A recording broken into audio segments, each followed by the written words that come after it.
La Bible en un an, le 3 mai, le livre des Juges, chapitre 17, verset 1 au chapitre 18, verset 31, le livre des Psaumes, chapitre 100, verset 1 à 5, le livre des Proverbes, chapitre 14, versets 4 et 5, l'évangile de Luc, chapitre 9, versets 37 à 62.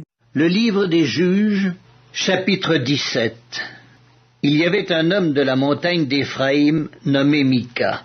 Il dit à sa mère, « Les 1100 cycles d'argent qu'on t'a pris et pour lesquels tu as fait des imprécations même à mes oreilles, voici, cet argent est entre mes mains, c'est moi qui l'avais pris. » Et sa mère dit, « Béni soit mon fils par l'Éternel. » Il rendit à sa mère les 1100 cycles d'argent, et sa mère dit, « Je consacre de ma main cet argent à l'Éternel, afin d'en faire pour mon fils une image taillée et une image en fonte, et c'est ainsi que je te le rendrai. » Il rendit à sa mère l'argent.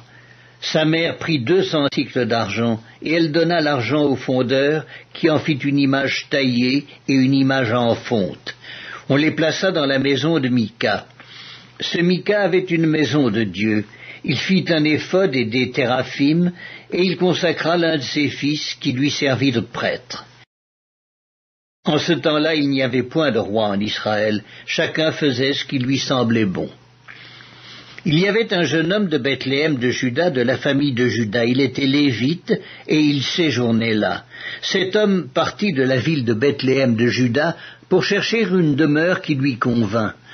En poursuivant son chemin, il arriva dans la montagne d'Éphraïm jusqu'à la maison de Mika.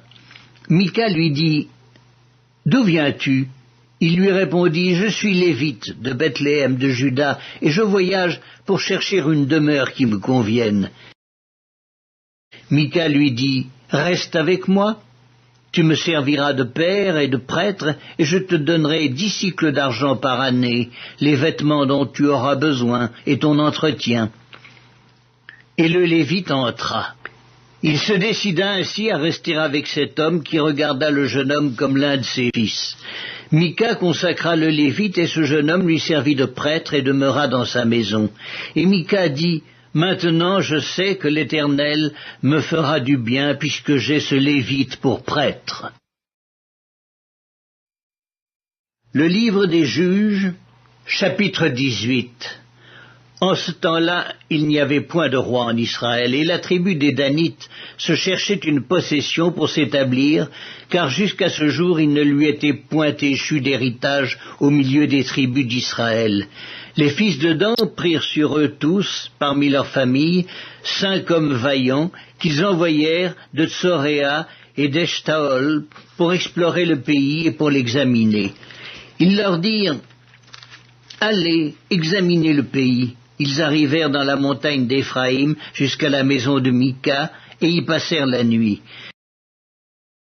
Comme ils étaient près de la maison de Mika, ils reconnurent la voix du jeune Lévite, s'approchèrent et lui dirent, « Qui t'a amené ici? Que fais-tu dans ce lieu, et qu'as-tu ici ?» Il leur répondit, « Mika fait pour moi telle et telle chose, il me donne un salaire et je lui sers de prêtre. » Ils lui dirent, « Consulte Dieu, afin que nous sachions si notre voyage aura du succès. » Et le prêtre leur répondit, « Allez en paix, le voyage que vous faites est sous le regard de l'Éternel. » Les 5 hommes partirent et ils arrivèrent à Laïs. Ils virent le peuple qui y était vivant en sécurité à la manière des Sidoniens, tranquille et sans inquiétude. Il n'y avait dans le pays personne qui leur fît le moindre outrage en dominant sur eux. Ils étaient éloignés des Sidoniens et ils n'avaient pas de liaison avec d'autres hommes. Ils revinrent auprès de leurs frères à Tsoréa et Eshtaol, et leurs frères leur dirent, « Quelle nouvelle apportez-vous »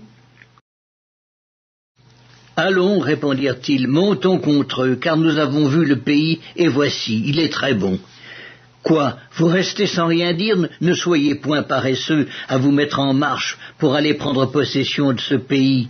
Quand vous y entrerez, vous arriverez vers un peuple en sécurité. Le pays est vaste et Dieu l'a livré entre vos mains. C'est un lieu où rien ne manque de tout ce qui est sur la terre. 600 hommes de la famille de Dan partirent de Tsoréa et d'Eshtaol, munis de leurs armes de guerre. Ils montèrent et campèrent à Kirjath-Jéraïm en Juda. C'est pourquoi ce lieu qui est derrière Kirjath-Jéraïm a été appelé jusqu'à ce jour Makhanedan. Ils passèrent de là dans la montagne d'Éphraïm et ils arrivèrent jusqu'à la maison de Mika. Alors les 5 hommes qui étaient allés explorer le pays de Laïs prirent la parole et dirent à leurs frères: savez-vous qu'il y a dans ces maisons-là un éphod, des téraphim, une image taillée et une image en fonte? Voyez maintenant ce que vous avez à faire. Ils s'approchèrent de là, entrèrent dans la maison du jeune Lévite, dans la maison de Mika, et lui demandèrent comment il se portait. Les 600 hommes d'entre les fils de Dan, munis de leurs armes de guerre, se tenaient à l'entrée de la porte. Et les 5 hommes qui étaient allés explorer le pays montèrent et entrèrent dans la maison. Ils prirent l'image taillée, l'éphod, les téraphim et l'image en fonte, pendant que le prêtre était à l'entrée de la porte, avec les 600 hommes munis de leurs armes de guerre. Lorsqu'ils furent entrés dans la maison de Mika et qu'ils eurent pris l'image taillée, l'éphod, les téraphim et l'image en fonte, le prêtre leur dit: « Que faites-vous » Ils lui répondirent: « Tais-toi, mets ta main sur ta bouche et viens avec nous, tu nous serviras de père et de prêtre. Vaut-il mieux que tu serves de prêtre à la maison d'un seul homme, ou que tu serves de prêtre à une tribu ou à une famille en Israël ?» Le prêtre éprouva de la joie dans son cœur. Il prit l'éphod, les téraphim et l'image taillée, et se joignit à la troupe. Ils se remirent en route et partirent en plaçant devant eux les enfants, le bétail et les bagages. Comme ils étaient déjà loin de la maison de Mika, les gens qui habitaient les maisons voisines de celle de Mika se rassemblèrent et poursuivirent les fils de Dan. Ils appelèrent les fils de Dan qui se retournèrent et dirent à Mika: « Qu'as-tu et que signifie ce rassemblement ?»